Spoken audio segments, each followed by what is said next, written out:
नमस्कार, your money में आप सभी का स्वागत है। मैं हूं सुमित। योर मनी, जहां पर हम बातचीत करते हैं आपके पर्सनल फाइनेंस से जुड़े हुए सवालों को लेकर, आपके पोर्टफोलियोज को लेकर, किन फंड्स का सिलेक्शन करना है, किन से रहना है दूर, कौन सा बेहतर निवेश का रणनीति होगा, इन सब पे हमारी बातचीत होती है और अलग अलग जानकार हमारे साथ मौजूद होते हैं जिनसे हम आपके पोर्टफोलियोज पर तो बातचीत करते ही हैं, साथ ही साथ हम बातचीत करते हैं अलग अलग इंटरेस्टिंग टॉपिक्स को लेकर भी। और रोज़ की श्रृंखला में हमारे साथ आज भी एक नया इंटरेस्टिंग टॉपिक भी है और आज एक नए जानकार भी हैं।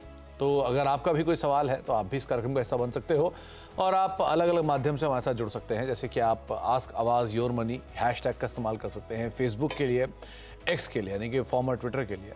आप ईमेल कर सकते हैं हमें yourmoney@nw18.com हमारा ईमेल आईडी है, इस पर भी आप मेल कर सकते हैं। और 7045220000 ये हमारा व्हाट्सएप नंबर है, जिसके ज़रिए भी आप इस कार्यक्रम का हिस्सा बन सकते हैं और सीधे सीधे यहाँ पर अपना सवाल भेज सकते हैं, तमाम डिटेल हमें भेज सकते हैं। आज हमारे साथ बातचीत करने के लिए फिनवाइज पीएफएस की फाउंडर प्रतिभा गिरीश मैम मौजूद हैं। प्रतिभा मैम, पहले तो ये बताओ, जो किताबें पीछे रखी है सब असली है? एब्सोल्युटली असली है। आप पढ़ते हो ना? अब मैं पढ़ती हूँ, मेरे से ज्यादा मेरे हस्बैंड पढ़ते हैं। अच्छा, सब पर्सनल फाइनेंस की है क्या? नहीं नहीं, बिल्कुल नहीं, फिर तो बहुत बोरिंग हो जाएगा। सारे बुक्स हैं और वो मल्टीपल बुक्स इकट्ठा पढ़ते हैं, मैं तो एक खत्म करके दूसरा स्टार्ट करती हूँ। चलिए, तो मतलब ऐसा तो नहीं है फिक्शन के पीछे नॉवल रखे हुए वो आपने इकट्ठे कर लियो? सब नॉर्मल मेरे लिए अच्छा लगता है ना।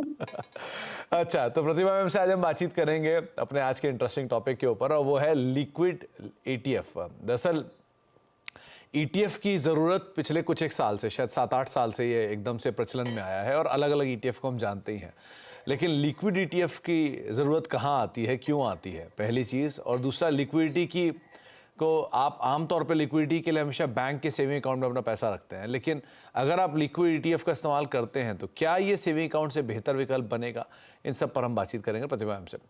तो प्रतिभा मैम, पहले तो ये लिक्विड ईटीएफ, इसका कंसेप्ट समझाएं, किस तरह का ईटीएफ होता है, कैसे कामकाज करता है, किन लोगों को इसका इस्तेमाल करना चाहिए और किस परिवेश में इसका इस्तेमाल करना सबसे बेहतर रहेगा।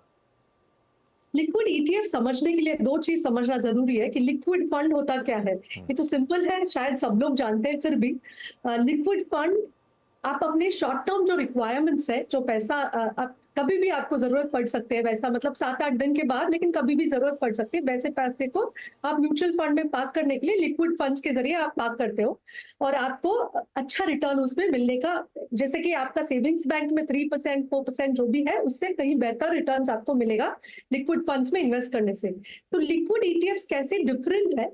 लिक्विड ईटीएफ्स जो है ओवरनाइट सिक्योरिटीज में इन्वेस्ट करते हैं, जैसे कि सीबीएलओ मतलब collateralised borrowing and lending obligations, reverse repo securities. ये सब कॉम्प्लिकेटेड लगता है, लेकिन एक दिन के लिए वो लेंडिंग होता है। तो अगर आपका शॉर्ट टर्म पैसा है तो आप ईटीएफ के थ्रू अगर इन्वेस्ट करना चाहते हैं तो ये सिक्योरिटीज में इन्वेस्ट करता है। आपके पास एक तो ईटीएफ में इन्वेस्ट करने के लिए डीमैट अकाउंट होना जरूरी है और डीमैट के थ्रू आप ये लिक्विड ईटीएफ्स को खरीद सकते हैं।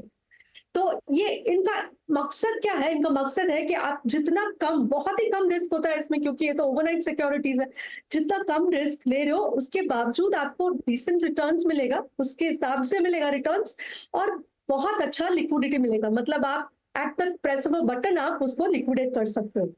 तो अगर इसको कंपेयर किया जाए वापस कि लिक्विड फंड खरीदना चाहिए, लिक्विड ईटीएफ खरीदना चाहिए, लिक्विड फंड तो आप बिना डीमैट अकाउंट का भी खरीद सकते हो। हाल ही में तो सबके पास डीमैट है, तो ईटीएफ में वो एक बड़ा प्रॉब्लम नहीं होना चाहिए। और एक बात है कि ज्यादातर जो ईटीएफ है, लिक्विड ईटीएफ है, उनका एनएवी फिक्स्ड होता है। मतलब जैसे 1000 रुपया तो 1000 रुपया रहता है, जो ग्रोथ होता है उसको डिविडेंड के तौर पे आपको दिया जाता है। डिविडेंड के तौर पे पैसे नहीं मिलते, वो यूनिट्स आपको क्रेडिट करते हैं। तो आपका अगर 1 यूनिट था तो डिविडेंड एक दिन का आया तो 1.01 यूनिट, 1.2 यूनिट, ऐसा पॉइंट फ्रैक्शनल यूनिट्स आपको क्रेडिट होते हैं। तो आपका ग्रोथ नहीं होता in terms of capital gains, आपको हर बार लग जाता है। जैसे आपने आज आपने खरीद लिया है तो डिविडेंड आपको क्रेडिट किया जाता है, तो टैक्स भरना जरूरी है। तो इसमें एक नेगेटिव हो जाता है कि आपने बेचा ही नहीं, आपने खरीद लिया ईटीएफ, आपके अकाउंट में पड़ा है, लेकिन फिर भी आपको डिविडेंड टैक्स लगेगा, और अगर आप हायर टैक्स ब्रैकेट में है तो बहुत आपका कंपाउंडिंग मैकेनिज्म में थोड़ा प्रॉब्लम हो सकता है इसमें। प्रतिभा मैम, मैं 2-3 चीज़ों को इसमें और सबसे क्लैरिफाई करवाना चाहूँगा। पहला, एक निवेशक के तौर पे मान लीजिए मेरे पास पूंजी पड़ी है जो कि एक सेविंग अकाउंट में पड़ी है, उस पर आमतौर पे 3% का ब्याज जो मिलता है और 4% ब्याज जो मिलता है वो मिलता है उसमें, लेकिन आपके पास एटीएम गए, पैसा निकाल लिया, क्लिक से आपने पैसा यहाँ ट्रांसफर कर लिया। दूसरा, आपने एक लिक्विड बेस्ड या लिक्विड म्यूचुअल फंड खरीद लिया जो आपके पास डीमैट अकाउंट नहीं है तो आपने ले पाया है और आप वहाँ पर भी लिक्विडिटी ईजिली अवेल करा पा रहे हो, 24 घंटे के अंदर आपके हाथ में पैसा आ जाएगा। लाइकवाइज तीसरा आता है जी लिक्विड ईटीएफ। इस केस में अगर मैंने डीमैट अकाउंट है और मैंने ईटीएफ ले रखा है और यहाँ पर भी इन अ क्लिक आपके पास पैसा आ जाएगा, तो एक नए निवेशक के लिए इन तीनों में से सबसे अच्छा विकल्प क्या है जिसकी पैसे की ज़रूरत एटलीस्ट हफ्ते भर के लिए आती है? कोई बिजनेसमैन है जिसको एक हफ्ते के लिए पैसा रखना है और उसके बाद से दोबारा यूज़ करना है, तो उनके लिए कैसे कारगर, इन तीनों में से क्या कारगर रहेगा? मेरे हिसाब से सबसे बेस्ट है लिक्विड फंड्स। वो 2-3 वजह से मैं बता रही हूँ कि लिक्विड फंड्स है। एक तो आप जब तक बेचेंगे नहीं, आपको टैक्स नहीं लगना है, मतलब आपका जितना भी कम हो, कंपाउंडिंग मैकेनिज्म, हमने लास्ट टाइम भी बात किया था कंपाउंडिंग के मैजिक के बारे में, तो ब्रेक नहीं करता, वो कंपाउंडिंग हमेशा रहता है, आप कंपाउंड करते रहते हो। दूसरा, जो एक्सपेंस रेशो है, नॉर्मली हम सोचते हैं ईटीएफ में एक्सपेंस रेशो कम होता है और म्यूचुअल फंड्स में थोड़ा ज्यादा हो सकता है, और नॉर्मली ऐसा होता ही है, लेकिन ये लिक्विड ईटीएफ में अगर आप देखेंगे तो 0.2 से लेकर 0.69 तक, 0.5, 0.4 सब कुछ है। लिक्विड फंड्स में 0.2 से 0.35 तक है। तीसरा, अगर आप नॉन डिस्काउंटेड ब्रोकर्स यूज करते हो तो ट्रांजैक्शन कॉस्ट ईटीएफ में बढ़ सकता है, क्योंकि आपका ब्रोकरेज भी लगेगा। अगर आप ब्रोकरेज, कई सारे ब्रोकर्स नहीं चार्ज करते ब्रोकरेज, बट अगर चार्ज करते हैं तो ब्रोकरेज भी लगेगा। और जो फ्रैक्शनल यूनिट आपको डिविडेंड के तौर पे मिला जाता है, वो पूरा होने तक आप उसको रिडीम नहीं कर पाते हो, तो ये भी एक प्रॉब्लम है कि ग्रोथ नहीं, आपको डिविडेंड। हाल ही में नए फंड्स लॉन्च हुए हैं जहां पे ग्रोथ ऑप्शन भी है, लेकिन by and large it's easier कि आप लिक्विड फंड में डालें और आपको 3%, 3.5 के बदले में 7, 7.2, 7.3 का रिटर्न मिल सकता है। एंड 24 आवर्स के अंदर जो वर्किंग डे है उसमें आपको क्रेडिट भी मिल जाएगा पैसे का। तो ज़्यादा बेहतर तो आपके लिए रहेगा अगर आप लिक्विड बेस्ड म्यूचुअल फंड में जाते हो, कि इसमें एक बड़ा विकल्प ये भी कि आप बिना डीमैट के वहाँ पर अपना जो ट्रांजैक्शंस हैं वो वहाँ पर कर भी सकते हैं। दूसरा, अब अगर मान लीजिए किसी को आज आपकी बात सुनकर लगा कि हाँ उसको अपना पैसा लिक्विड ईटीएफ में डालना चाहिए, तो वो कैसे इसकी शुरुआत कर सकता है, किन फंड्स में पैसा डाले? बिल्कुल एक लेमैन के लिए कौन से फंड ज़्यादा बेहतर हैं, सेफ हैं, इसके बारे में आप कुछ कहना चाहो तो? लिक्विड ईटीएफ के लिए पहले तो आपके पास डीमैट अकाउंट होना चाहिए, और डीमैट अकाउंट से जैसे आप स्टॉक खरीदते हो वैसे ही लिक्विड ईटीएफ्स खरीद सकते हो। 8-10 लिक्विड ईटीएफ्स तो है। आपको ध्यान रखना है कि एक्सपेंस रेशो क्या है। अगर कोई एक फंड 0.2 कर रहा है और दूसरा फंड ज्यादा कर रहा है तो कम वाला बेटर है। सेफ्टी का तो प्रॉब्लम नहीं होता है, एज अ कॉन्स्ट्रक्ट, ये ओवरनाइट फंड्स है तो सेफ्टी का ज्यादा प्रॉब्लम नहीं होगा इसमें। तो आप ये ध्यान में रखें कि आपका एक्सपेंस रेशो कहाँ कम लग रहा है और आपका ब्रोकर कितना चार्ज कर रहा है, और फिर आप वो ईटीएफ सेलेक्ट करके तुरंत खरीद सकते हैं। तो आपके लिए अगर आप नया चुनाव करना, अच्छा टैक्स इम्प्लीकेशन को लेकर भी कोई फर्क पड़ता है क्या इसमें और लिक्विड म्यूचुअल फंड में? अगर लिक्विड म्यूचुअल फंड में भी आप रखते हैं, जैसे आपने बताया 1 हफ्ता, मतलब कम समय अवधि के लिए रखते हैं, तो आप रिडीम जब करेंगे तब आपको टैक्स लगना आपके स्लैब के हिसाब से फ्रॉम लास्ट ईयर। ईटीएफ्स में क्योंकि हर रोज वो डिविडेंड देते हैं या फिर हर हफ्ते में डिविडेंड देते हैं, हर हफ्ते आपका टैक्स कट जाता है। मान लो आपने ईटीएफ में डाल दिया और 1 महीना, 2 महीना, 3 महीने तक आपने रिडीम नहीं किया, फिर भी आपका बार बार आपका रिडीम हो रहा है बिकॉज डिविडेंड आ रहा है और उसमें टैक्स कट रहा है, तो डेफर्ड टैक्स का बेनिफिट नहीं मिलता है। तो टैक्सेशन के हिसाब से भी लिक्विड फंड थोड़ा बेहतर है। लिक्विड फंड टैक्स के इम्प्लीकेशन के हिसाब से भी ज़्यादा बेटर है। तो उम्मीद करता हूँ जो ज़्यादा से ज़्यादा जितने भी आपके सवाल होंगे लिक्विड ईटीएफ को लेकर, वो उस पर आपको क्लैरिटी मिलते हुए दिखाई पड़ रही होगी। और एक चीज़ और प्रतिभा, मैं इसमें आपसे पूछना चाहूँगा कि अगर मान लीजिए कोई एसटीपी जो रहता है, मान लीजिए अगर आप अपने किसी एक फंड में आपने बल्क पैसा डाल दिया, आपने कहीं से कोई 3 लाख की पूंजी या 5 लाख की पूंजी आई और आप उस पूंजी को एक फंड में डालना चाह रहे हो और विद टाइम उसको ट्रांसफ़र करना चाह रहे हो सेम एएमसी में या किसी और उनके फंड में, तो क्या इस तरह की पॉसिबिलिटीज़ भी यहाँ पर है इस फंड में, या ऐसे विकल्प यहाँ पर ढूंढे जा सकते हैं क्या? ईटीएफ की बात कर रहे हो आप? जी। ईटीएफ में आई थिंक आमतौर पे उसके लिए यूज नहीं होता, लेकिन जो बहुत ज्यादा डायरेक्ट स्टॉक्स खरीदते बेचते हैं, ट्रेडिंग करते हैं, उनके लिए बहुत अच्छी बात है, क्योंकि उन्होंने एक स्टॉक बेच दिया और दूसरा पोजीशन के लिए वेट कर रहे हैं, तो उनका पैसा कुछ भी नहीं कमा रहा है, तो उनके पास ऑलरेडी डीमैट अकाउंट है, तो ईटीएफ में अगर इन्वेस्ट करेंगे तो जब तक उनको दूसरा आइडिया मिलता है कुछ कमा सकते हैं, और दूसरा मार्जिन मनी पार्क करना पड़ता है कहीं टाइम। तो मार्जिन मनी के बदले में आप लिक्विड फंड ले सकते हैं, और इसका मतलब 100 रुपीज का आपने लिया है ईटीएफ, तो 90 मतलब 10% हेयर कट के साथ आपको मार्जिन मनी रिक्वायरमेंट पूरे हो जाएंगे, और ये पूरा मार्जिन मनी का भी आपका रिटर्न्स मिलता रहेगा, नहीं तो मार्जिन मनी का भी कुछ रिटर्न्स नहीं मिलना आपको। तो अगर आप शेयर ट्रेडिंग करते हैं और से फॉर एग्जांपल आपने आज कोई पोजीशन खाली की है और कल छुट्टी है, और उसके बाद अगले दिन आपको उस पोजीशन के लिए दोबारा पैसा चाहिए, तो आप इस तरह के फंड्स का इस्तेमाल कर सकते हैं, और वहाँ पर शायद आपको आपका पैसा जो अब तक कमा के नहीं दे रहा था वो आपको और कमा के देने लगेगा। तो ये कुछ निटी-ग्रिटीज़ जो कि आपने लिक्विड ईटीएफ के बारे में जानी है। अब आगे बढ़ते हैं और अपने दर्शकों से बातचीत कर लेते हैं। हमारे साथ पहले दर्शक गोवा से मौजूद हैं, शिवा शांत जी मौजूद हैं। शिवा जी नमस्कार, क्या सवाल है आपका? जी मेरा ये सवाल, मैंने सीएनबीसी आवाज से ही मैंने सारे फंड सिलेक्ट किए हैं। ओके। तो मैंने फंड्स लिए हैं, मैंने आपको भेजा है। तो कुछ मेरे एक जो मिड कैप जो फंड है मेरा, पर पीजेएम इंडिया मिड कैप फंड, जो बाकी जो सेक्टर में जो पीजेएम जो मिड कैप जो कितना परफॉर्म करे, लेकिन ये परफॉर्म नहीं कर रहा है उतना। तो इसी के बारे में मेरी क्वेरी थी, क्या मैं यहाँ से निकलूँ, क्या उसे वापस कुछ दिनों के लिए वापस रख लूँ? और अदरवाइज आपका कॉर्पस का आपने क्या टारगेट रखा हुआ है? मैंने कॉर्पस मेरा 5 CR का मेरा कॉर्पस है 20 साल के लिए। ओके। और 4 लाख का मेरा अभी पोर्टफोलियो वैल्यू है। ओके। तो प्रतिभा मैम 34 साल की शिवाजी की एज है, करीब 28,000 रुपये की एसआईपी चल रही है, एग्जिस्टिंग पोर्टफोलियो 4 लाख का है, और 20 साल में करीब 5 करोड़ के कॉर्पस का ये लक्ष्य लेकर चल रहे हैं। अचीवेबल भी दिख रहा है, लेकिन एक फंड को लेके कंसर्न है थोड़ा सा, क्या करना चाहिए ना? सुभाष जी कॉन्ग्रेचुलेशंस, आप तो सिर्फ 34 इयर्स के हैं और आपने 20 साल की प्लानिंग कर रखी है, तो ये तो बहुत अच्छी बात है। जहां तक आपका पोर्टफोलियो है, पोर्टफोलियो बहुत अच्छा आपने फंड्स चुने हैं, लेकिन मिड और स्मॉल कैप में ज्यादा स्क्यूड है। नॉर्मली 30 to 40%, अगर बहुत ही अग्रेसिव भी है तो 30 to 40% मिड और स्मॉल कैप ठीक है, लेकिन आपका पोर्टफोलियो जो है उसमें 55 to 60% मिड और स्मॉल कैप में है। तो हमारा यही सजेशन रहेगा कि आप 2500 रुपया कम करें। एक स्मॉल कैप फंड जो आपका है कैनरा रोबेको स्मॉल कैप, और एक जो mid cap fund PGIM mid cap है उससे कम करें, और ये दोनों जो 5,000 है आप Canara Robeco blue chip fund में आप इसको इंक्रीज कर दें। इससे आपका पोर्टफोलियो थोड़ा बैलेंस हो जाएगा। जहां तक पीजीएम मिड कैप की बात है, अच्छा फंड है वो, बहुत वेल मैनेज फंड है। अगर शॉर्ट टर्म परफॉर्मेंस नहीं है तो आप रुके रहे, पेशेंस रखें, तो ये अच्छा परफॉर्म करेगा, इसमें कोई प्रॉब्लम नहीं है। आपका पोर्टफोलियो की अगर बात करें तो आपका पोर्टफोलियो के लिए बहुत टाइम है ग्रो होने के लिए। आप 20 साल है, आपने बोला है कि आपने ऑलरेडी 4 लाख इकट्ठा कर लिया आपने एसआईपी के जरिए, तो ये जो 4 लाख है 20 साल में आपका 38.5 लैक्स बन जाएगा।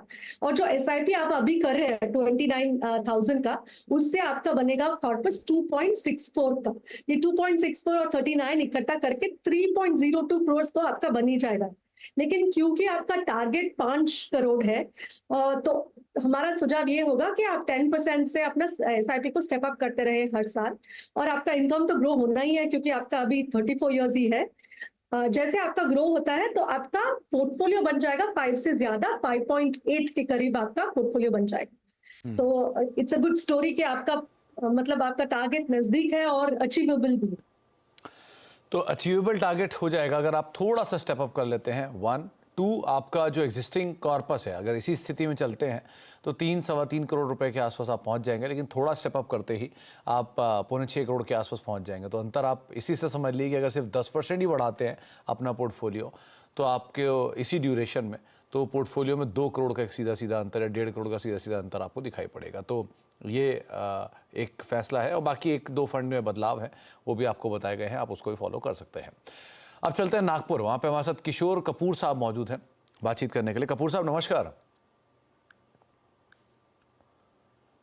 कपूर साहब सुन पा रहे हैं आप?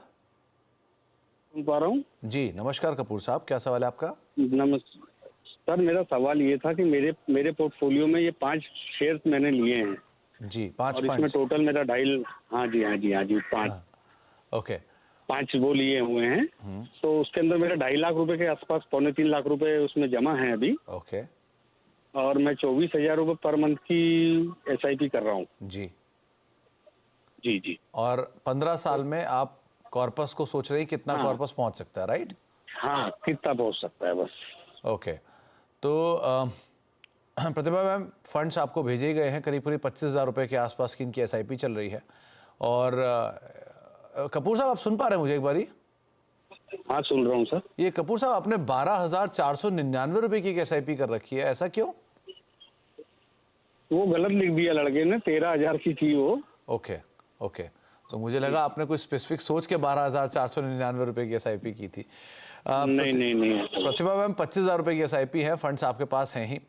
3 लाख रुपए का इनका एग्जिस्टिंग पोर्टफोलियो है और ये 15 साल में क्या कॉर्पस एक्सपेक्ट कर सकते हैं?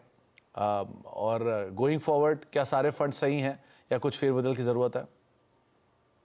आपने भी बहुत अच्छे फंड्स चुने हैं, फंड्स में तो कोई प्रॉब्लम नहीं है, लेकिन आपका बेनिफिट भी हुआ होगा क्योंकि आपका बहुत ज्यादा स्मॉल कैप हैवी पोर्टफोलियो है। इतना स्मॉल कैप के लिए आपको फायदा मिला होगा, लेकिन आगे जाके ये कम करना बेटर होगा। ये यू कैन ऐड अनदर, मतलब 20% आप स्मॉल कैप से कम कर दें और वो 20% आप अगर मिड कैप में ऐड कर दें और थोड़ा बहुत लार्ज कैप को इंक्रीज कर देंगे तो 20% स्मॉल कैप, 20% मिड कैप और 60% लार्ज कैप हो जाएगा, तो अच्छी बात होगी। तो इसके लिए हमारा सजेशन ये होगा, जो आपका क्वांट स्मॉल कैप है उसको रिड्यूस करके 4,500 कर दे, जो आपका SIP है। इसकी जगह पे आप ऐड करें 5,000 का एक्सेस मिड कैप, और जो निप्पॉन लार्ज कैप में आपका ऑलरेडी SIP चल रहा 1,000, उसको 8,000 कर दे। तो मतलब एक में कम करे और 2 में ऐड कर दे, तो आपका पोर्टफोलियो स्टेबल होगा। इससे वॉलेटिलिटी में आपको फर्क नहीं पड़ेगा और आप कंटिन्यूअसली इन्वेस्ट कर सकते हो बिना कोई प्रॉब्लम के। जहां तक आपका पोर्टफोलियो वैल्यू की बात है, आपका करंट वैल्यू है 3 लाख, ये 15 साल के अंदर हो जाएगा करीब करीब 16 से 17 लाख के बीच में बन जाएगा। और आपका जो SIP है आज के तारीख पे, अगर यही अमाउंट आप 15 साल के लिए कंटिन्यू करोगे तो 1 करोड़ 17 लाख तक, 1 करोड़ 18 लाख तक बन जाएगा। तो total value of the portfolio होगा 1.35 तक। लेकिन अगर आप सिर्फ 10% से बढ़ाएंगे हर साल 15 साल के लिए, तो इंस्टेड ऑफ 1.34 आपका पोर्टफोलियो बन जाएगा 2.23।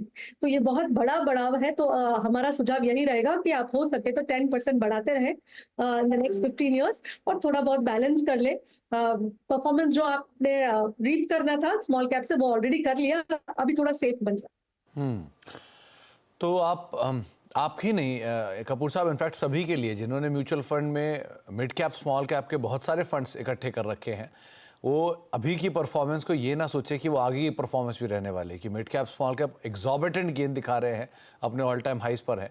सो इस तरह की तेज़ी आगे भी रहेगी, इसकी गुंजाइश कम होती है या हो सकता है हो भी, लेकिन उम्मीदें कम रखिए। तो इसीलिए थोड़ा मिड कैप का एक्सपोजर कम करके लार्ज कैप फंड्स की तरफ आप अपना निवेश बढ़ा लें, वो आपको एक स्टेबल रिटर्न भी देंगे और सिचुएशन को थोड़ा और बेटर कर सकते हैं। तो आपका ओवर एक्सपोजर है अगर लार्ज कैप और मिड कैप में, तो उसे थोड़ा सा कम करके एक राइट साइज कर लीजिए। एक ब्रेक का वक्त हो गया, ब्रेक के बाद लौटेंगे। आगे प्रतिभा में बनी रहेंगे हमारे साथ, उनसे हम बातचीत करते रहेंगे कुछ और टॉपिक्स पर भी, और साथ साथ कुछ और सवाल भी हैं, उस पर बातचीत करते हैं छोटे से ब्रेक के उस तरफ। मनी और योर मनी में हम बातचीत कर रहे थे आज लिक्विड ETFs के बारे में, और चर्चा करने के लिए हमारे साथ आज प्रतिभा मैम मौजूद हैं, प्रतिभा गिरीश मैम मौजूद हैं, जिनसे हम चर्चा कर रहे हैं आपके फंड्स पे, आपके सवालों पर और साथ साथ इस टॉपिक के ऊपर भी। अब बातचीत करने के लिए हमारे साथ कृणाल जी मौजूद है। कृणाल सर नमस्कार, क्या सवाल है आपका? नमस्कार सर। तो मेरी अभी SIP चालू है, तकरीबन 44,000 पर मंथ की SIP चालू है। ओके। सो और मेरा टारगेट है कि नेक्स्ट 10 साल में मुझे 1 करोड़ रुपया चाहिए। ओके। सो मेरा ये है कि whether I should invest in real estate और SIP से ही कंटिन्यू करूँ ताकि मैं मेरा गोल अचीव कर सकूँ, ऐसा।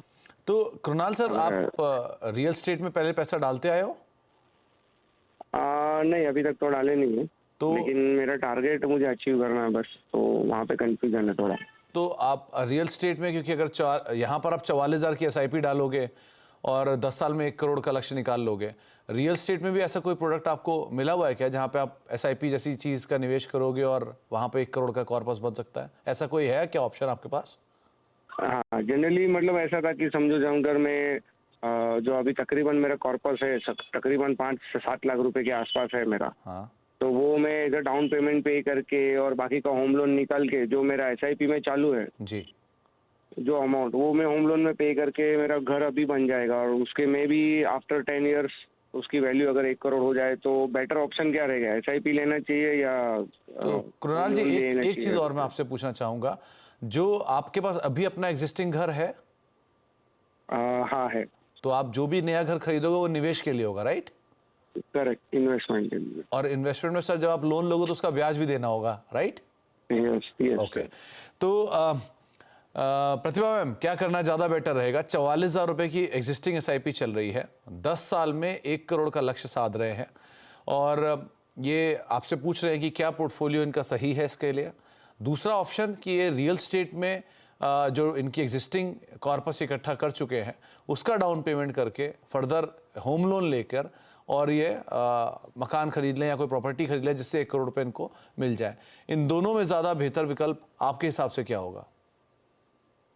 जहां तक आपका एसआईपी की सवाल है, 44,000 अगर आप करते रहेंगे 10 साल तक तो 1 ईयर तो बन ही जाएगा 12% रिटर्न से, without any step up, without any increase 1 CR बन ही जाएगा। रियल एस्टेट में आपको 2-3 चीज ध्यान रखना पड़ेगा। आप बता रहे हो कि आप पूरा फाइनेंशियल एसेट से कंप्लीटली निकाल दोगे, जो आपने एक्यूमुलेट किया कर लिया वो भी निकाल दोगे, और जो आगे करने वाले वो एसआईपी वो बंद करके ईएमआई भरोगे। मतलब आप अपना पूरा जमा पूंजी एक ही एसेट पे, एक ही मतलब घर पे आप डाल रहे हो, तो आपको बहुत ज्यादा कॉन्फिडेंस होना चाहिए कि इसका एप्रिसिएशन होगा, उल्टा मतलब कैपिटल लॉस नहीं हो, और उसका रिलेटेड कॉस्ट्स भी बराबर रहेगा। ये आपको बहुत ज्यादा कॉन्फिडेंस होना चाहिए। जब आप फाइनेंशियल एसेट्स में कर रहे हैं, म्यूचुअल फंड्स में कर रहे हैं, तो अंडरलाइंग बहुत सारे स्टॉक्स है, डाइवर्सिफाइड है पोर्टफोलियो, तो आप एक चीज पे इतना ज्यादा बेट नहीं कर रहे हो तो रिस्क मिनिमाइज हो जाता है। मैं आपकी जगह पे होती तो डेफिनेटली फाइनेंशियल एसेट ही चुनती। It's I am not very in favour of real estate, not इतना रिस्क नहीं लेना चाहिए, क्यों स्पेशली सिंस आपका इजिली बन जाएगा 1 CR। 97.5 कुछ बन रहा है, लेकिन थोड़ा बहुत 0.5% भी अगर ज्यादा आ गया तो 1 CR या उससे ऊपर भी बनने का चांसेस है। जहां तक आपका पोर्टफोलियो है, वो यहाँ पे भी आपने अच्छे फंड्स चुने हैं।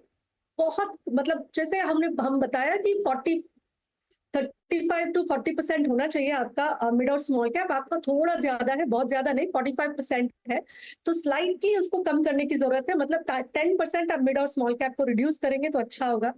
आपने थीमेटिक फंड जो चुना है उसमें प्रॉब्लम नहीं है, अच्छा फंड है, लेकिन आपको ध्यान रखना पड़ेगा ये जो थीमेटिक फंड है, ये मतलब डिजिटल इंडिया का जो फंड चुना है आपने, वो उसमें हो सकता है कॉन्सेंट्रेशन की वजह से बहुत ज्यादा उतार चढ़ाव हो, तो उसके लिए आप प्रिपेयर रहे। तो अब हम आपके फंड में ये चेंजेस सजेस्ट करते हैं कि सुंदरम लार्ज और मिड कैप है, उसको स्टॉप कर दे, और जो टाटा डिजिटल है क्योंकि उसमें उतार चढ़ाव ज्यादा रहेगा, उसको 5,000 के लिए कम कर दीजिए। आप अभी जितना भी कर रहे हैं उसे 5,000 कम कर दीजिए, 10,000 का 5,000 कर दीजिए। एंड मेरा एसेट मिड कैप का जो है उसको भी 5,000 कर दीजिए, और पीपीएफएस में जो है आप 15,000 का कीजिए, जो अभी कर रहे हैं उसको उसे बढ़ा दीजिए और 15,000 का कीजिए, और कैनरा रोबेको फ्लेक्सी कैप 15,000 और एक्सिस स्मॉल कैप ऐड कर सकते हैं 2,000 रुपीज की। तो ये आपका थोड़ा बैलेंस पोर्टफोलियो हो जाएगा। थोड़ा बहुत जो मिड और स्मॉल कैप में हैवी है वो कम हो जाएगा। तो कुणाल जी, आपको राय दी गई है। एक इंटरेस्टिंग नंबर में अभी पढ़ रहा था कि अगर आप 25 लाख रुपए का एक मकान खरीदते हैं, से फॉर एग्जांपल, और आप उसे 10 साल रखते हैं और वो 1 करोड़ हो जाता है, तो आपकी करीब करीब 4 गुना वैल्यू बढ़ गई है मकान की, अगर आप मोटा मोटा देखेंगे तो। लेकिन एक्चुअल में उसकी वैल्यू 14.87% की दर से, CAGR से बढ़ी है। आमतौर पे बाजार 15-15.5% की CAGR से बढ़ता है, म्यूचुअल फंड में हम 12% CAGR मानते हैं। तो उस हिसाब से अगर देखा जाए तो करीब करीब 35 लाख का मकान अगर आप मान लीजिए लेते हैं, तो आप शायद 11% की CAGR से बढ़ते हुए दिखाई पड़ेंगे। अगर 35 लाख का मकान आपका 1 करोड़ हो जाता है तो, और यही मकान अगर 40 लाख से 1 करोड़ हो जाता है तो आप कहीं 10% की CAGR से बढ़ते हुए दिखाई पड़ेंगे। तो आमतौर पर रियल एस्टेट का CAGR 8 से 10% के बीच में रहता है। 40 लाख का मकान 1 करोड़, यानी कि 3 गुने के आसपास या 2.5 गुने के आसपास बढ़ने के बावजूद आप 8 से 10% के आसपास CAGR से बढ़ रहे हैं। इक्विटी बाजार में ये 12 से 13% आमतौर पर देखा गया है। तो इसलिए इक्विटी बाजार को आमतौर पर सारे जानकार रिकमेंड करते हैं। प्रतिभा मैम, मैं कुछ गलत हूँ इन आंकड़ों में तो आप मुझे कुछ सुझा दो या कुछ करेक्ट कर दो। Absolutely right Sumit. एक और बात है कि इंटरेस्ट भी भरोगे आप, आपने 25 लाख के लिए 25 लाख नहीं कहीं ज्यादा भरोगे, इंटरेस्ट के तौर पे भी पैसा डालोगे। तो ये एक पार्ट और रहेगा, यानी कि जो आप पैसा दे रहे हैं उसके साथ साथ आपको ब्याज भी इसके ऊपर भरना होगा। प्रतिभा मैम, अब टॉप 4 फंड्स की बारी, कोई नया निवेश शुरू करना चाह रहा है तो उसके लिए टॉप 4 फंड्स कौन से बोलेंगे आप?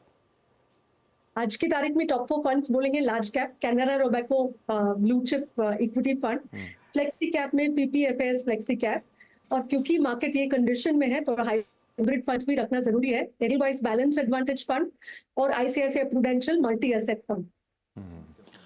तो Canara Robeco blue chip equity fund, Parag Parikh का फ्लेक्सी कैप फंड, इडलवाइस का बैलेंस एडवांटेज फंड और ICICI प्रूडेंशियल का मल्टी एसेट फंड। इसमें 2 चीज़ें बड़ी इंटरेस्टिंग है। पहला फ्लेक्सी कैप, क्योंकि मल्टीपल कैप के ऊपर आप बेट कर सकें, सिर्फ स्मॉल कैप मिड कैप की तेज़ी को ना देखें, और दूसरा मल्टी एसेट कि अगर आप गोल्ड और किसी एसेट को भी अगर आप इन कैश करना चाह रहे हैं तो आपके लिए ICICI प्रूडेंशियल का मल्टी एसेट फंड आपको प्रतिभा ने सुझाया है।